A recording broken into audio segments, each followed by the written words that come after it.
right now. Fresh off the G5 jet, I'm on my way to a brand new kit.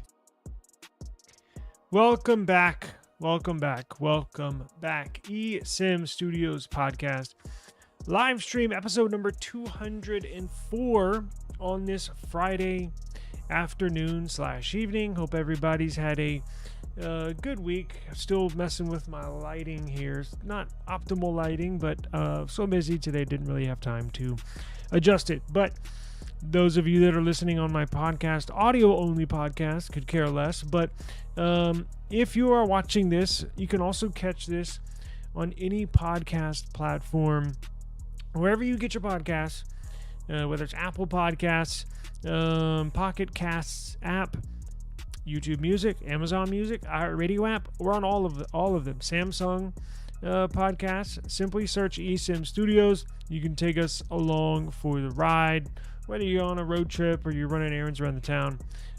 Type in eSIM Studios, and we will talk the best tech headlines making news today. And if you're listening to this, I got quite a few listeners that found this platform and or media content simply through the audio form. So if you're listening on the audio, if you want to watch in video form, go to YouTube, type in eSIM Studios, and we will pop up. So make sure you subscribe so you get all of the latest tech news and or notifications when we do go live and or post new videos. I'm sitting here twiddling my thumbs today, waiting for the iPhone to come in, because I've seen so many. So I uploaded a video today. And it was in regard, and we'll get to the main story about Sam Altman and TSMC. But real quick, I uploaded a video in regards to, I've seen quite a few iPhone. It's interesting. YouTube, the algorithm on YouTube, man, they are dialed in. They are good. Probably some of the best algorithms right up there, right?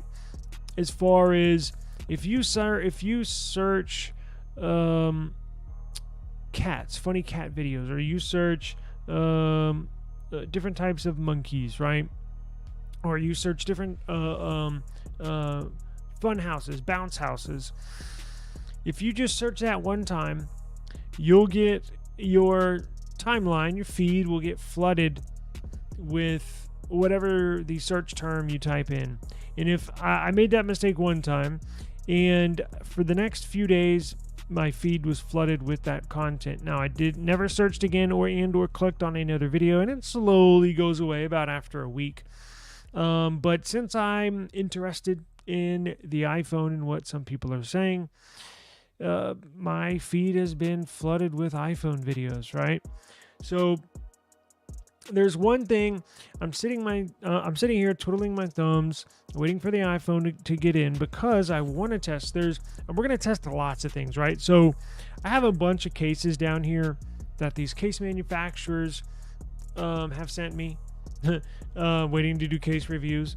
I have all sorts of stuff, screen protector reviews, all sorts of accessories to review. However, once we get it in, we're going to compare and contrast and test the Apple iPhone 16 Pro versus all the other devices we have here.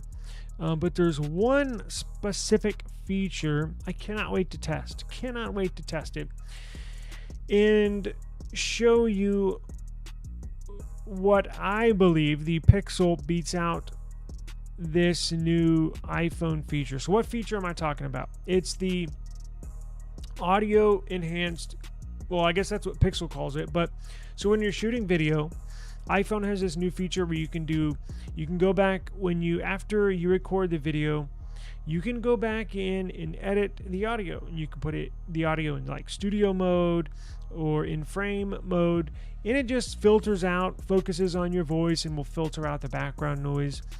I've seen a number of YouTube videos on this new iPhone 16 Pro and or Pro Max where the content creator is like blown away. Oh my God, this is so awesome. Oh, it's a game changer for content creation, blah, blah, blah, blah, blah, this and that. And I'm like, wait a second.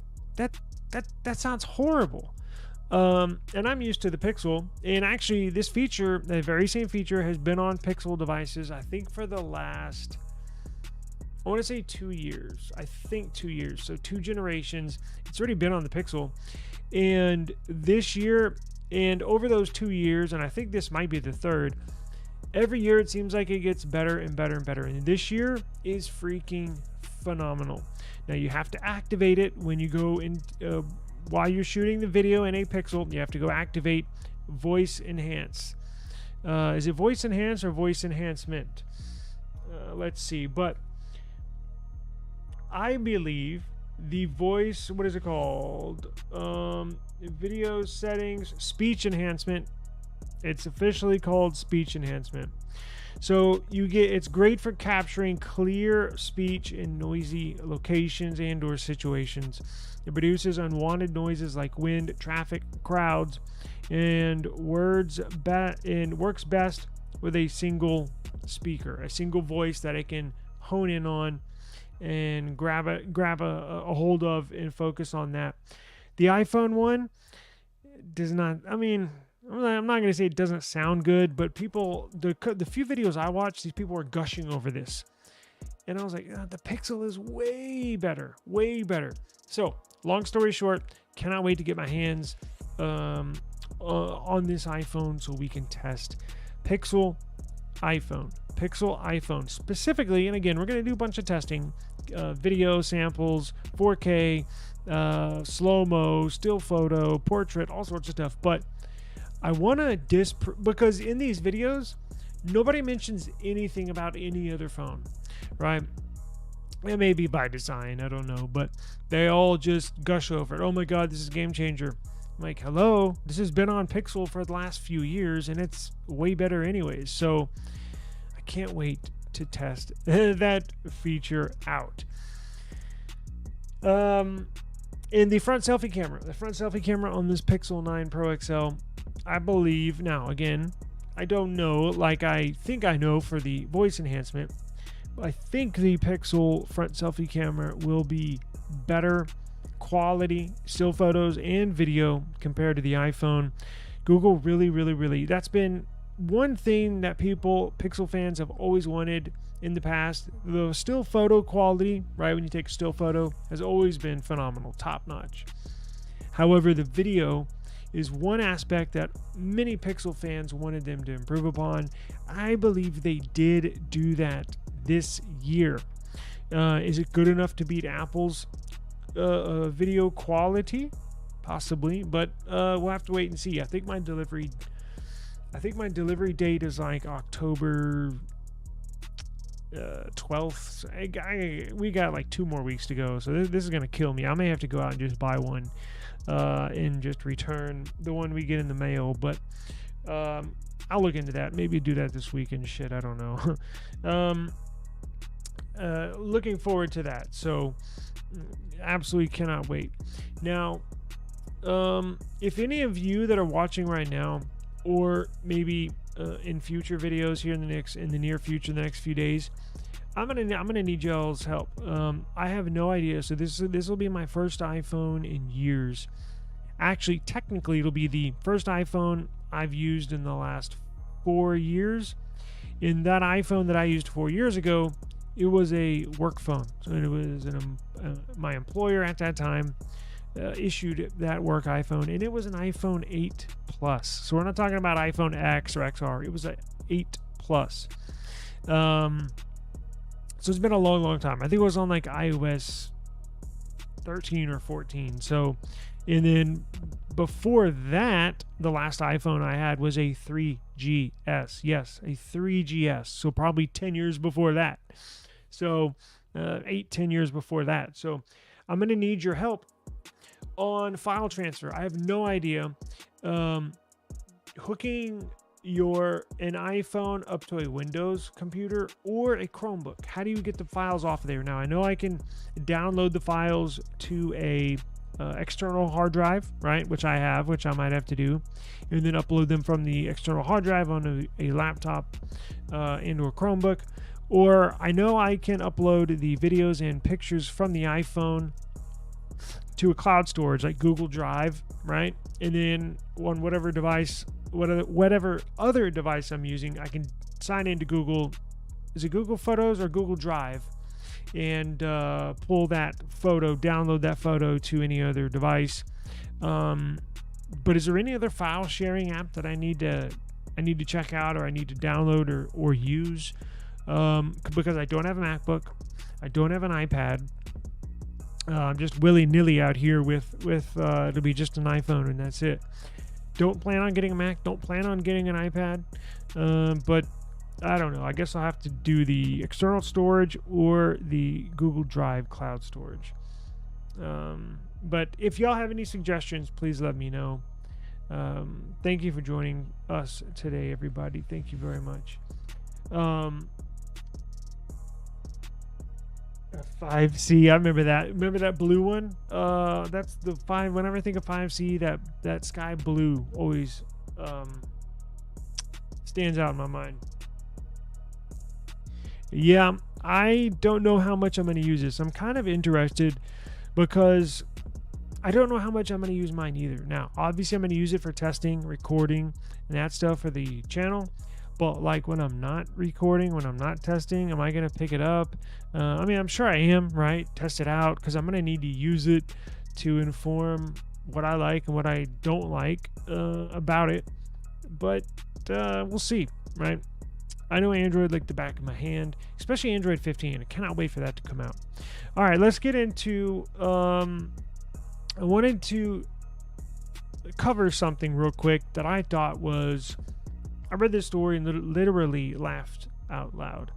So does everybody's aware of OpenAI, right? OpenAI is the company that owns ChatGPT, or it's a subsidiary of OpenAI, ChatGPT. And everybody knows TSMC by now, right? Especially if you've viewed this channel. We talk about CPUs a lot. And TSMC is the very best chip manufacturer in the world. Their yield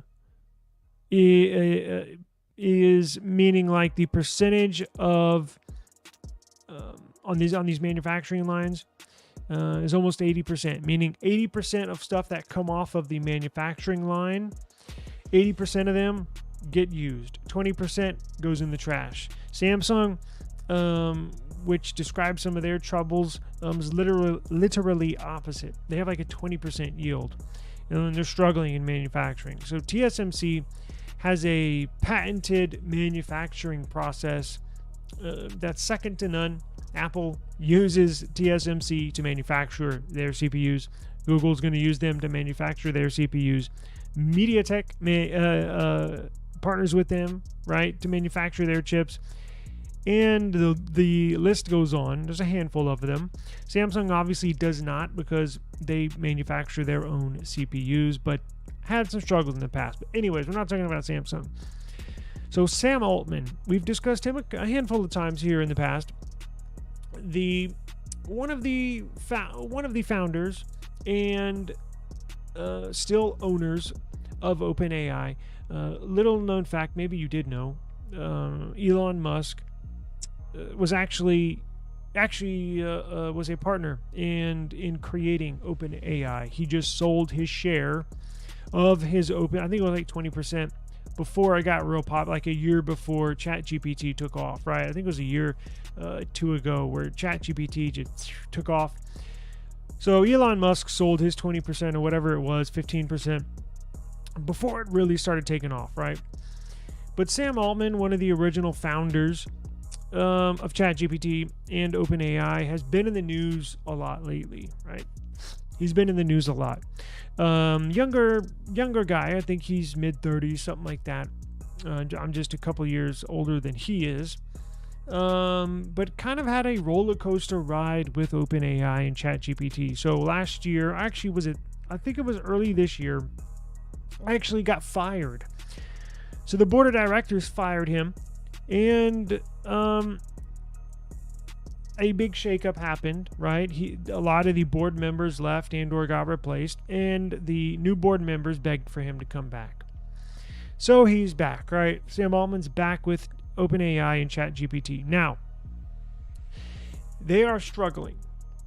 Many ways similar to like what Samsung is doing, but many ways not similar. So if you don't know, earlier this year, OpenAI was very, very close to filing for bankruptcy. I don't know what chapter, I don't know the stipulations, but they had expenditures, right? So money they were spending and or going out of the company was almost $8 billion.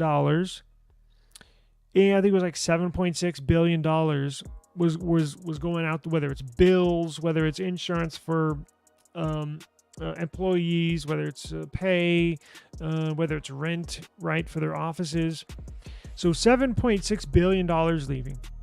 Now, only $2.3 billion coming in. So you can see how, I mean, you can relate that to your home, right? So if you have an income $53,000 per year in your household, but you're spending $91,000 per year, it's not going to last long, right? It's not. That's a complete flip-flop, and definitely be operating in the red, not much longer, because with these numbers, it's a total flip-flop. So there has not been much news. This ties into my story. There has not been much news. We will get the revenue. I believe it will become public, but the last numbers I saw, it was 7.6 billion and 2.3 billion in. Now, when Sam Altman got hired back onto the company, right around this time, as I mentioned, they were considering filing for bankruptcy. He had this grand scheme, right? This great big idea to really, really make OpenAI and ChatGPT take it to the next step. So it's already a household name when you think of AI. Like even my dad knows what ChatGPT is, right? And he's not big into AI. Everybody's heard ChatGPT, so it's a household name. It just sounds like and looks like they have troubles really understanding how to generate revenue, generate income. Now, they do have a pro version of ChatGPT and a non-pro version, but Sam Altman, when he got back into the company, thought, you know what, to take this to the next level, I'm going to go around. I really want this AI thing to expand, to get even bigger than it is. Because look, eventually, we all know AI will rule the world for better or for worse. Now, it may be 5 years from now. It may be 50 years from now. We don't know. But at some point, it's moving in that direction, right? So he thought, you know what, I'm going to go around around the world, go on this around the world tour. I'm going to schedule meetings with, because they're trying to turn it around. They're trying to turn their company around, right? So he says, you know what, I'm going to go schedule meetings with the industry's biggest leaders in the tech world, and specifically chip manufacturing, because AI requires a massive amount of memory and requires a massive amount of engineering and computing and a massive amount of energy, right? So you got to have a lot of energy to power the CPUs, the GPUs, to really delve into each specific industry. If you really want to spread its tentacles into every aspect of life and industries in the world, he thought, well, we just need to invest in bigger data centers, right? We need bigger and better processors. We need custom processors just for us. We need big manufacturing plants to set up all around the world to generate, manufacture these special custom chips that we need. So he went around to Samsung. He told them his grand idea. Sam Altman went to HX hijinks, and told them. He went to, let's see, Sam Altman went to Samsung. He went to SK Hynix. In addition, he went to Dubai. He went to the Middle East. He went to China. He went to all around the world, Australia, talked to investors who could invest money, and then talk to manufacturing plants that can start manufacturing his big grand idea, right?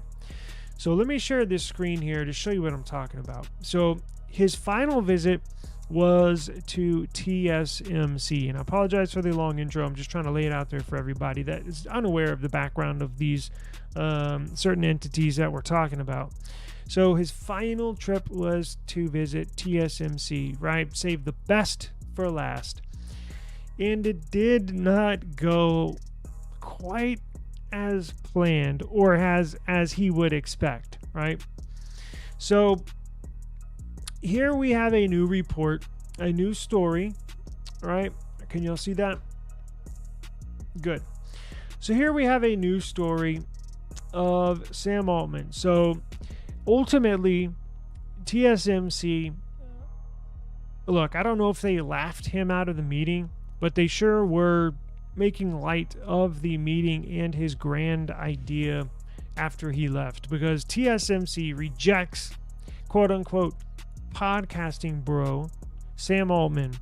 Now, if you're looking at the screen, that is correct. That is a trillion with a T.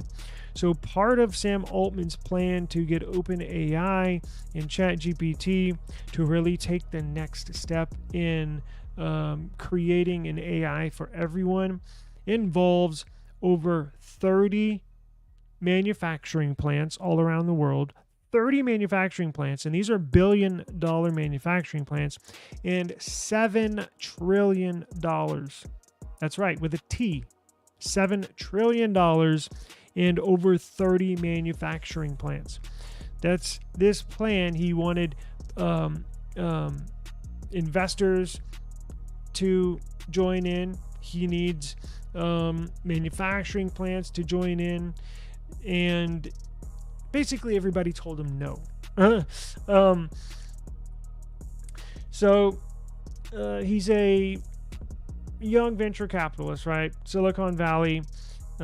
He met with executives from Taiwan Semiconductor Manufacturing Company, TSMC, and they were not impressed, as I mentioned earlier. So there's a New York Times report that TSMC, and these are sharp individuals. They have, when you're talking about in business, when you talk about cornering a market, right? When you literally have the best product, you know it. Everybody's coming to you for your product, and not only that, but your competition can't even gain any ground on you. In fact, they're doing quite the opposite. They're fumbling over their own feet as far as Samsung and a couple other of chip manufacturers. So TSMC is far and away the leader in manufacturing these CPUs. The board of TSMC, they are very sharp, right? Very buttoned up individuals, businessmen that are in their 50s and 60s that have been doing business their whole life. And then you got Sam Altman walking in there with a pair of jeans, dirty sneakers, and a long sleeve shirt on. They basically dismissed him and his idea out of the meeting, and they scoffed at his proposed $7 trillion plan to build 36 new CPU manufacturing plants and AI data centers. This was the very end of his worldwide PR tour. As I mentioned, he also met with Samsung, SK Hynix, and I don't really know what went in there. He seems like a guy that would write his plan down on a napkin, like he's flying in a private jet and he's got his drink napkin, and he probably doesn't seem like he's that buttoned up. I don't know if he had a team of researchers come up with this, a team of data analysts. I don't know where he came up with this number. That number seems just mind-blowing. Now, maybe he really did do his homework. Maybe he really did have a team of data analysts, right? Market analysts. Who knows? I have no idea. This report doesn't mention anything. It just says him and him alone went to this meeting. But he seems like, just the way by he dresses, and I know you can't judge a book by its cover, but he does kind of seem like a podcast bro, right? That's what they said. This is not the first time TSMC has thrown shade at OpenAI. So during its 2024 annual shareholders meeting, TSMC founder and CEO Dr. C.C. Wee characterized Altman as too aggressive for me to believe. And that's a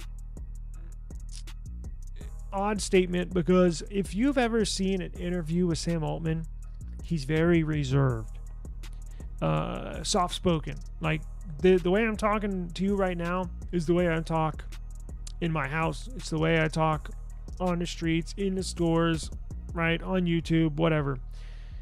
It's just my normal voice. It is a little loud, but Sam Altman is a man of very few words and very soft-spoken. So when you see a comment like that saying we were characterizing him as a podcast bro and too aggressive for me to believe, it seems like he was jacked up on this pitch he was trying to get TSMC to bite on. Now, OpenAI has no shortage of potential investors. You know, you can, if you got a lot of money, you can invest in it. But this plan that he has drawn up on a bar napkin, gonna need a little more than some small minority investors. Now, even with all that money coming in, the company OpenAI received $13 billion from Microsoft in 2023. Now, that was on 2023 books. Another 6.5 billion rounds of funding that could close by the end of next week. The company is also rumored to be planning an effective it is going to abandon its nonprofit business for-profit structure in effort to make itself more attractive to investors. So that is a interesting fact about them that I guess I should have mentioned or would have helped. They are technically a nonprofit. Now that would explain some of their business decisions and tax filings, but when you're letting go